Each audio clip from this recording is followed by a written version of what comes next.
Hi Sagittarius, welcome to your May 2022 Astrological forecast. I'd like to start off by thanking all my subscribers for your continued support. And if you're new to my channel and you like this video, please comment and share and like, and don't forget to subscribe. Okay, it helps to keep my videos in circulation.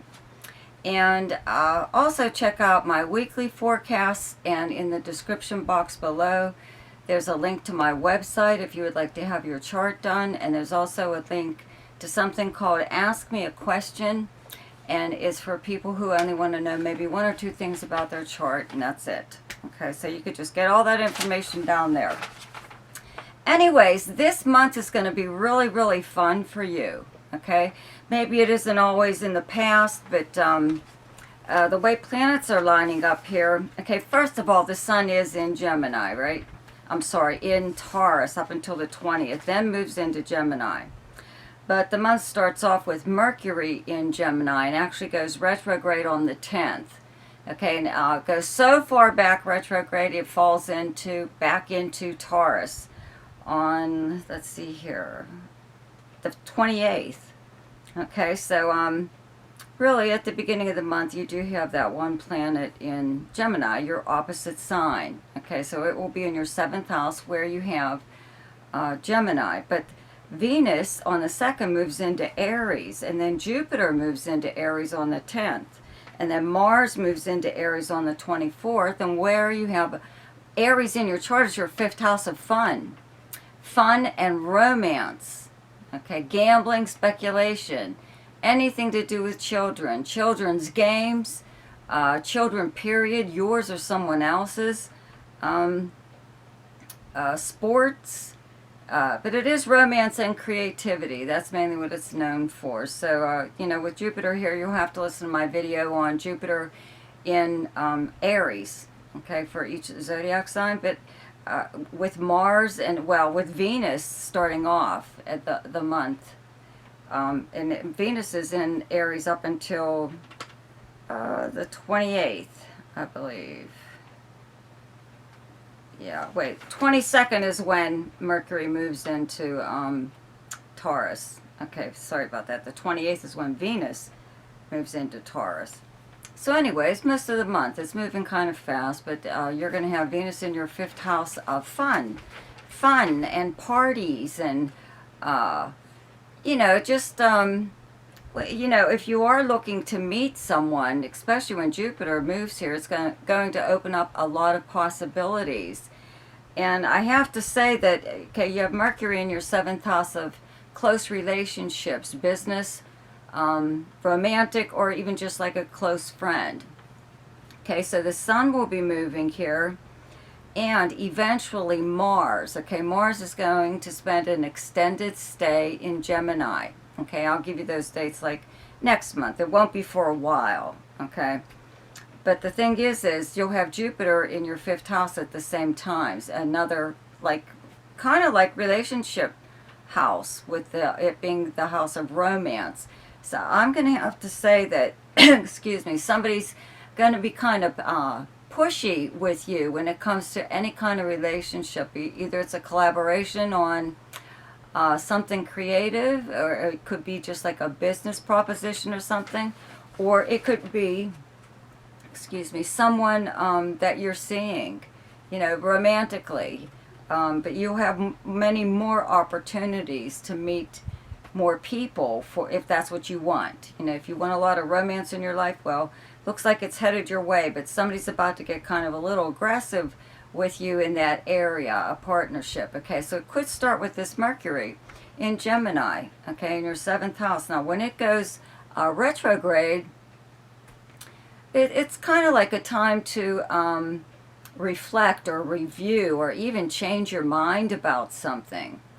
Okay, so I have a video on Mercury retrograde. I'll include it down below in the description, so you might want to listen to that also. But it could be, you know, an old conversation coming back in your mind where you're picking things out. You know, if this is like a business relationship that you have, you may like suddenly remember or discover, you know, like it dawns on you that they're part of the agreement. A certain part of it isn't being held up. It isn't being done. And you're like just noticing it now, maybe, or you were supposed to get something and you didn't.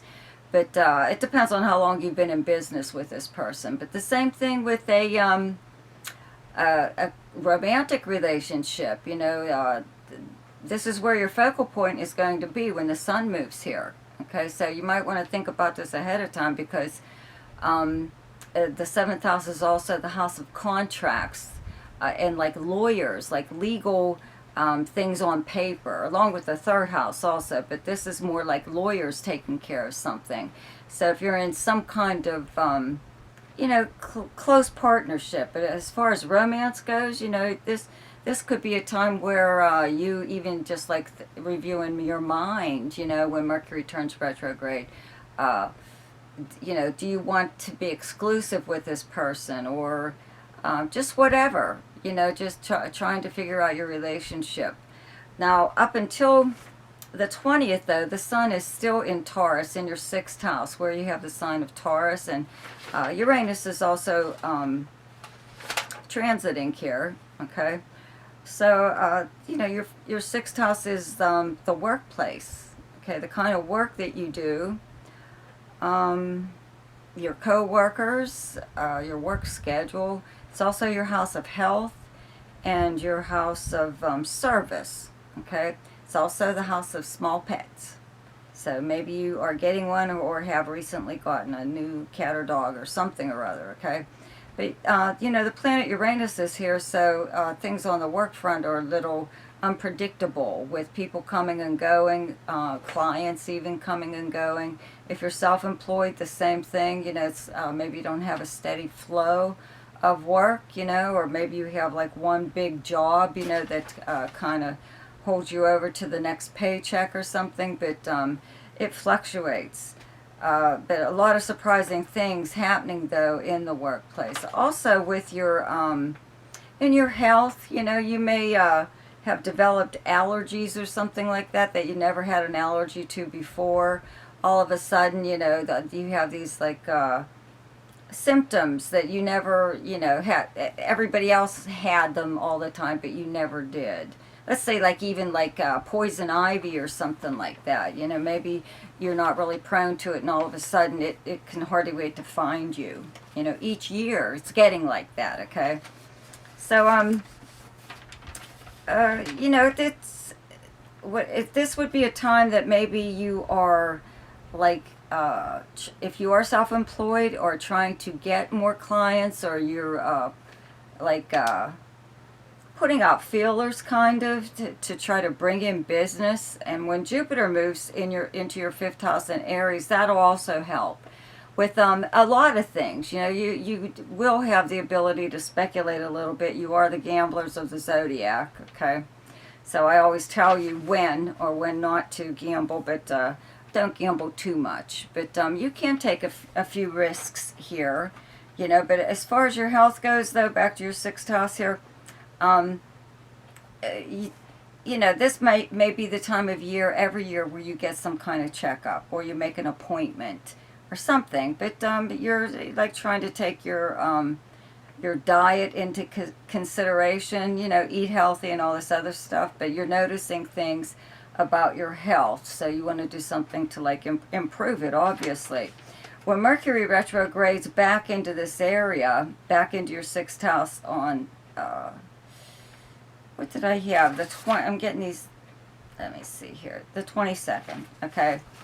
It could be like some kind of work that you did comes back for some reason or other. Either you may have to redo it, or a client or someone like that, wants the same thing again, whatever it was that you did for them or created for them. It's also, too, when a lot of instructions get screwed up as far as how a job is supposed to be done, or when is there a time limit, or whatever, you know what I mean? Mercury rules communication, so when it's retrograde, it kind of screws them up wherever it is transiting. So it will eventually be going back to your sixth house of work in the workplace. Okay, so even if you're retired and you don't work at all, there's still something or other that you're doing possibly to bring in money on the side. You know, you have to have some kind of income, period, a pension or Social Security or something or other, right? So in regards to somebody giving you instructions about how to do something, and this is even as far as the service to others part, you know, this house is also helping other people. But for me, I always say it's a 50-50 thing, whereas they do something for you and you do something for them and you both benefit. So at this time, somebody could approach you again. Maybe they already previously approached you about a favor they wanted you to do, okay, when Mercury was here in direct motion, okay. When it goes retrograde back into this sign, they could bring that up again. Maybe you said, oh, I can't right now, maybe another time or something like that. So they could, you know, approach you for the same thing, and maybe it's something you want to do, maybe it's not. But just make sure that you're very clear that this is like a one-time thing, that they shouldn't think that or feel that you're going to be doing this all the time for them, unless that's the kind of arrangement that you want to make, okay? So anyways, there's a new moon, okay, in Gemini, in your 7th house on, let's see here.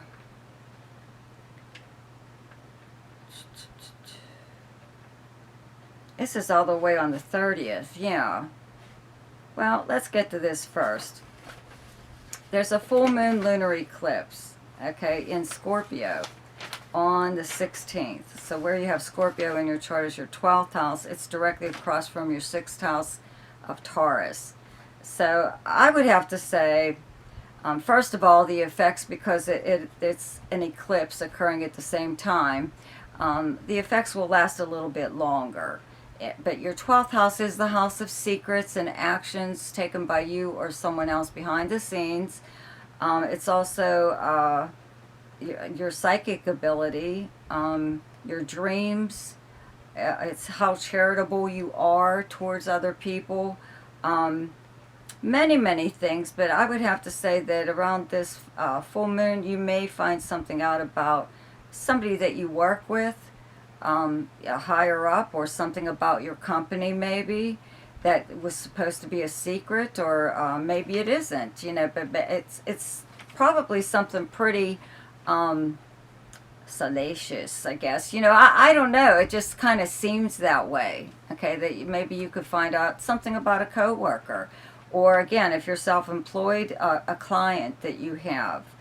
Also, back to this whole service thing, you know, if you do have an arrangement with someone and, you know, trying to help them with something, you know, you could find out, like, the reason they're asking you for the favor is not true. It's not true, or they're not telling you all of it.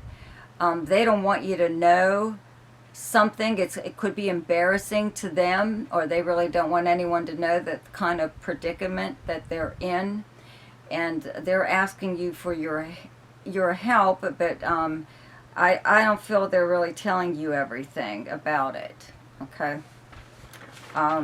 So anyways, the new moon, though, might as well cover that, Gemini, on the 30th, okay, brings a new beginning in your close relationships. So, you know, by the 30th, the sun will be here, and you'll have a lot more attention focused in this area. So, you know, if you have anything that you want to discuss with a partner, or any kind of arrangement that you have, or an agreement that you have with someone, this is the time to do that. Okay, this new moon brings new beginnings. So if something wasn't working out in your arrangement or in a relationship, this would be the time to change it in some way or other. Okay, so let's see here, like Mars, okay, Mars actually starts off the month in Pisces, and it's there up until the 24th, and Jupiter is still in Pisces up until like the 10th. Okay, so where you have Pisces in your chart is your 4th house. You know, this having Mars here does make you very energetic in wanting to do things around your house, do a little bit of remodeling, of big time stuff. because Mars brings a lot of energy, physical energy, and stamina even to your life wherever it's transiting. So you could have, some kind of like good fortune in regards to when Jupiter and Mars get together. Okay, it's almost like dumb luck, right? That when these two planets they're still together here, right? So there's still a possibility for something really wonderful to happen to your home life, the property surrounding it, your family, a roommate, whomever you live with. This is the house of your past also, and your childhood. So even somebody from your past at this time could be coming back into your life. Okay, so let's see here. That's about it, except for, Venus being in your 5th house from the 2nd on, like almost, to like the 28th. It just, if you haven't been going out, you're gonna like feel like you really want to get out and do something. You want to do something fun. And when Jupiter moves here, that's going to expand on that subject. And then when Mars moves here, you'll be very energetic in actually getting out and doing something or other. Okay? So, a stupid cat. Sorry. Okay. Was hanging on something and was stuck. So anyways, the best time to do something each month is when the moon is in your own sign, and the moon is in Sagittarius on the 16th, 17th, and 18th. And the best time to lay low is when the moon is in your opposite sign, and your opposite sign is Gemini. And those dates are the 2nd, 3rd, 4th, 29th, 30th, and 31st. The best time for romance, recreation, creativity, fun, any kind of speculation or gambling, and anything to do with children is the 12th, 13th, 24th, 25th, and 26th. The best time for money is the 4th, 5th, 6th, 18th, 19th, and 20th. The best time for your career is the 9th, 10th, and 11th. And the best time for communication and travel is the 7th, 8th, 9th, 20th, 21st, and 22nd. So, don't forget to check out my weekly forecasts. And again, if you're not a subscriber and you like this video, comment below and subscribe to my channel, okay? And click on that little notification bell and you'll get an email each time I upload something. No, I believe it when you're on YouTube. Yeah, you'll get like a little, your notification bell will be clicked on. Okay, anyways, have a wonderful month. Bye.